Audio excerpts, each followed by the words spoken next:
two stories about Sharon. I'll tell you the moment where like we went from being friends to me being like, man, I really want him to be, president of acquisition.com. So he was talking about how he was growing Real. And so Real was a $200 million per year business. And he had grown it from 200 million to 1.2 billion in less than 100 million.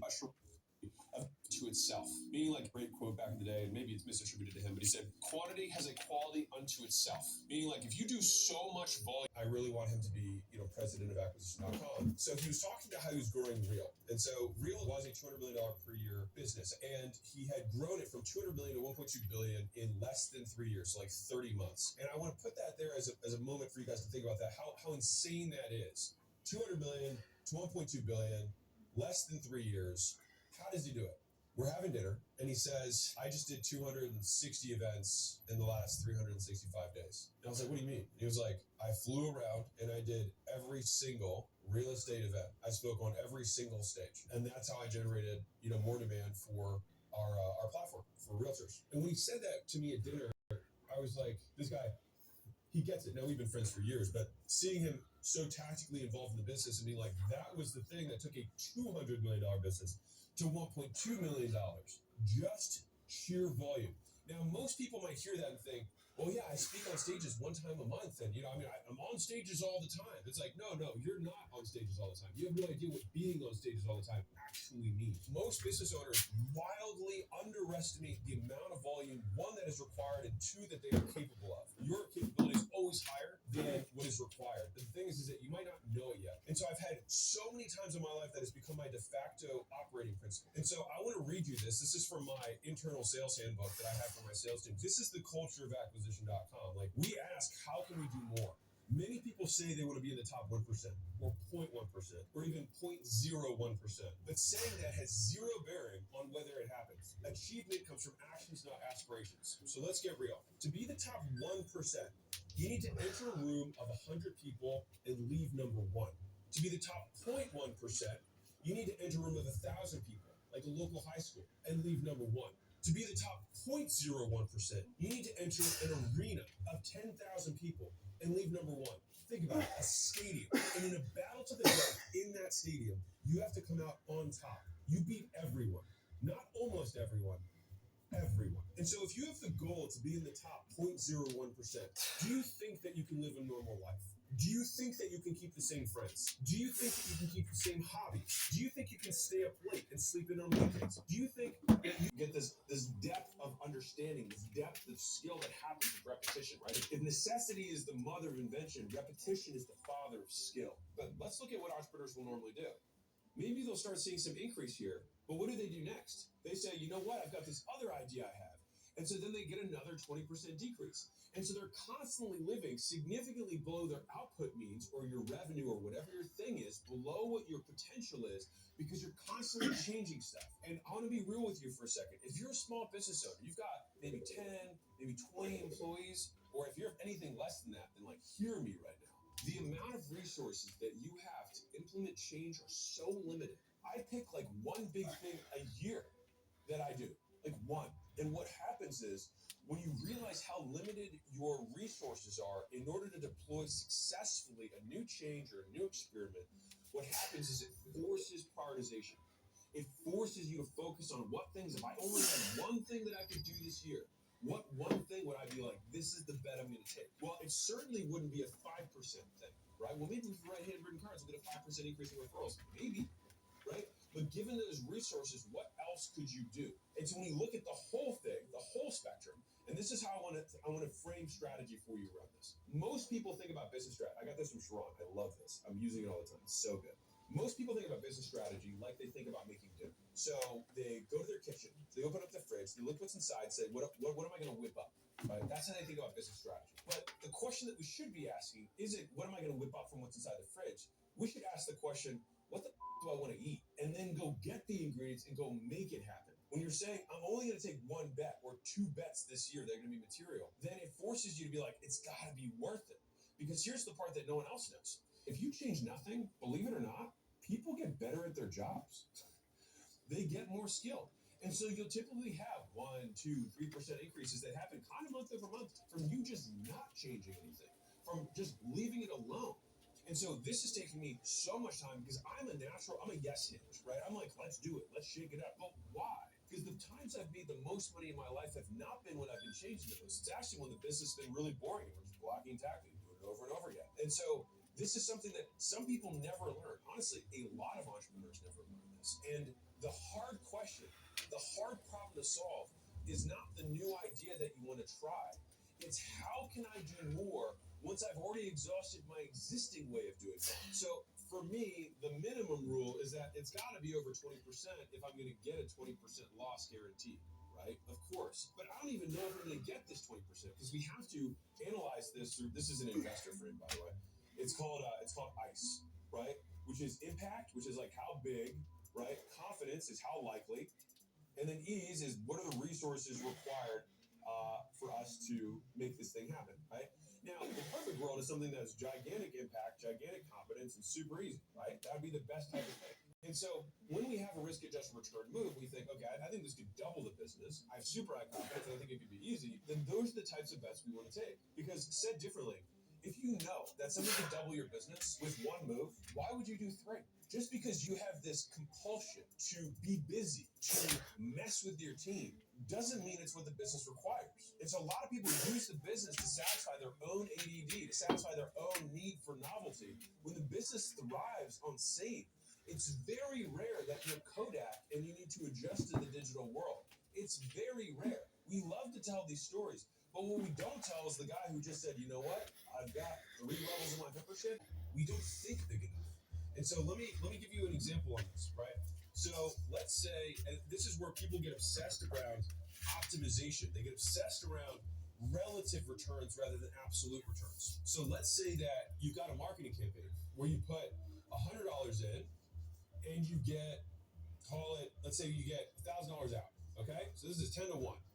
Amazing, right? Cool. But as soon as you scale to $200, let's say that you now are getting 6 to 1. So you get $1,200, which is pretty bad. You know, you spend twice as much money and you only make $200 more, right? Most people would say, I should stop doing this. The maximizer says, we made more money. Net, we made 900 more, 1,000 minus 100. Here, we made 1,000. This is still more. And this is what people miss out on.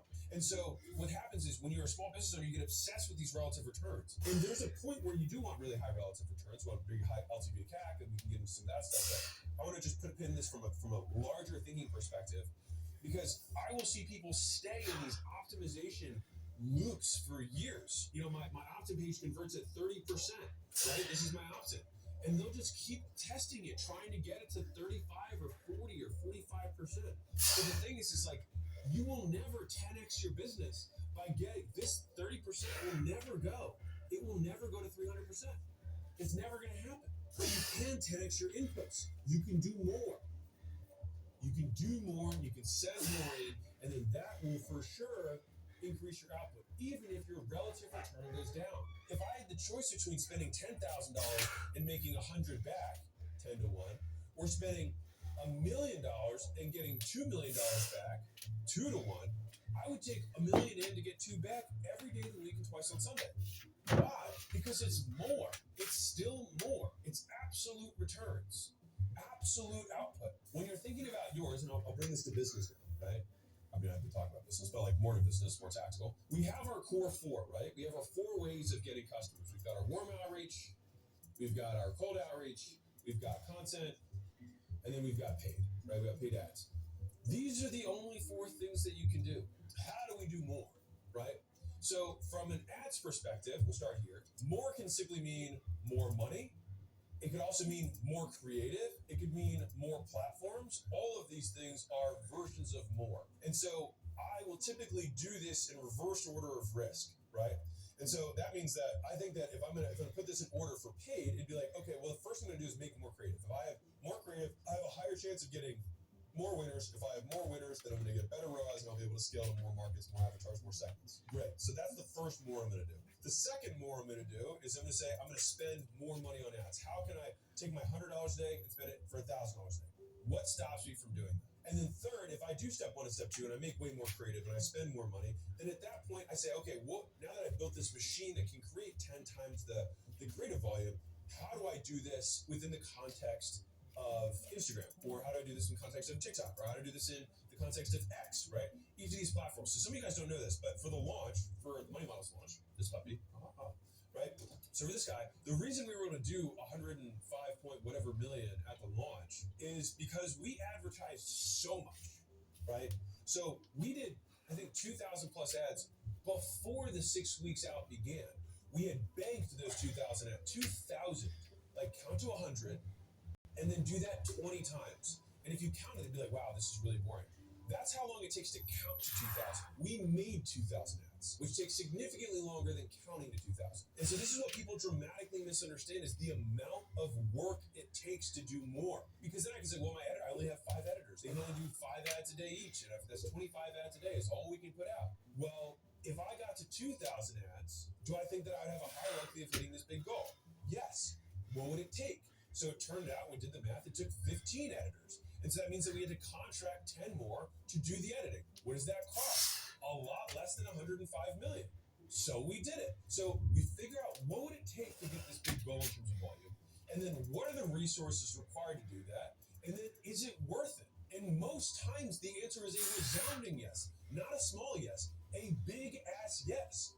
And so then we say, then what's stopping us? And the answer is almost always nothing. Just do more. Now, that's how I would attack paid from a more perspective, right? From a content perspective, it's the same thing in terms of scaling editors. Now, one of the interesting things about doing more is that doing more is so painful. It's so much work. It's a lot of work to do more. But that pain forces another forcing function, which is you will try and minimize how much work you're doing. Or at least you will try and get more. If you have a fixed work, like I'm going to do 100 calls no matter what, I'm going to do 100 minutes of content no matter what do you think happens? You think, man, it'd be really nice if I got higher pickup rates. So then you start looking at your time and saying, people pick up more in the afternoons for my market, or they pick up really hot between 5 and 7 a.m. in this particular market, whatever, assuming you follow the law, whatever. You start getting better. You start looking at the data. You start saying, like, if I'm going to do all this work, I might as well make it worth it, right? But you have to put yourself in that pain of the lack of leverage, the pain of it being inefficient, but you have to keep it there because what happens otherwise is like the weak-minded, the weak of will do 100 for one day or 2 days in a row. They'll say, I didn't get the result I wanted. So it's like, duh, of course you didn't. You didn't do nearly enough. And so this is why I think people stay small. They get obsessed with the margin. They get obsessed with the relative returns. They get obsessed with the optimization. But sometimes you just have to do a violent, unreasonable amount of work for an extended period of time because part of volume is the consistency associated with it. We couldn't make 2,000 ads in a day. We had to make 25 or 50 ads. We had to do it every single day for hundreds of days in a row to get to the point where we could make 2,000, right? And that was before we started. We ended up, with 3,000? 2,800. We made 2,800 ads. But we're like, man, I can't scale my ads past a certain point. You don't have enough. We spent 500,000 a day, per day, at the end of the launch, last few days. And you can only get to that level of scale with an equal amount of scale in terms of the inputs. This is probably my favorite volume story that I have because it was so real for me. I paid somebody who was way bigger than me at the time in terms of like content and all that stuff early on in my career. And I was like, hey, what should I do? And he was like, dude, he's like, pull up your LinkedIn. And I was like, okay. He said, pull up my LinkedIn. And he had made 10 posts that day. And I had made 1. He was like, okay, pull up Instagram. Pull up your Instagram. He had made 3. I hadn't even made 1. And then he said, pull up your YouTube. Pull up my YouTube. And once we did this 2 or 3 times, I was like, I get it. I just need to do way more. He's like, yeah, dude, like way more. And so we as humans often think I need to do twice as much. I need to do 3 times as much. We can't fathom what it would mean to do 100 times as much. Or 1,000 times as much. But if you want to beat every fucking human being in the arena to the battle of the death, wouldn't you want to leave no doubt? Wouldn't you want to make fucking sure that you were going to win? Because here's the thing. If you see someone ahead of you, a lot of people get triggered by this. They see someone ahead of them, they throw rocks at them, because it makes them feel bad themselves. I strongly encourage you not to do that. If someone is doing better than you, they are better than you in some way. And in that, you can learn of them. Real. So, when someone's doing better, if you're like, I gotta beat them, you look at their volume, right? And let's say that someone's doing 3 times as volume that you can see, right? What do? Do you do 3 times the volume? No, because now you're just matching them. You need to do 10 or 20 or 30 times the volume because not only that, they're doing volume that you can't see. You're just judging.